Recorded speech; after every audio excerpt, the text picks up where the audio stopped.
Yaxshi uy olishingizda nima muhim bo'lsa, bu uyimizda hammasi mujassam ekan aziz o'rtoqlar. Video davomida gapirib o'tib ketaman, eslatib, bu asosiy kirush eshigimizga kirganimizda o'ng qo'lda bizning umumiy yuvinish xonamizda bor, ko'rsanglar bo'ladi. Juda ham chiroyli, avtorskiy ta'mirdan chiqqan. Yo'ligimizni ham ko'rsanglar bo'ladi. Juda ham kenggina stroyniy shkaflarimiz, katta oynali zonalarimiz bu yerda bizning mehmonxonamizni kutib oladi, ko'rsanglar bo'ladi. Televizor, yumshoq mebel, hamma sharoitlari qilingan. Bu yerda oshxona qismimizda bu uyimizning muhim joylaridan bittasi lokatsiyasi bo'ladi. Shottar Ustaveli yangi ta'mirdan chiqqan yangi yo'limiz.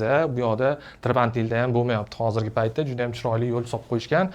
Ko'rsanglar bo'ladi. Uyimiz juda ham chiroyli ta'mirdan chiqqan. Planirovkasi ham juda ham zo'r. Yana muhim jihatlardan bittasi. Qavati ham juda ham zo'r, 10-qavatda. Bu kattalar yotoqxonasi, 2 kishilik kravat, hamma sharoitlar qilingan. Bu yerda yosh bolalar yotoqxonamiz bor, 2 kishilik alohida kravatlari, dars qilish uchun stol-stullarni ham qo'yishgan. Master yotoqxonamizni ham ko'ramiz. Juda ham keng, o'zini balkon qismlariga ega, ko'rsanglar bo'ladi.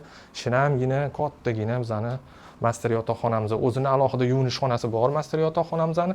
Uyimizda 115 kvadratdan tashkil topgan, narxi keladigan bo'lsa 215 ming AQSh dollarda yana sunnatiga o'tib chiroyli narxlarda baraka ko'ramiz. Sizlar bilan Nodir uylar bo'ldi. Hammaga rahmat.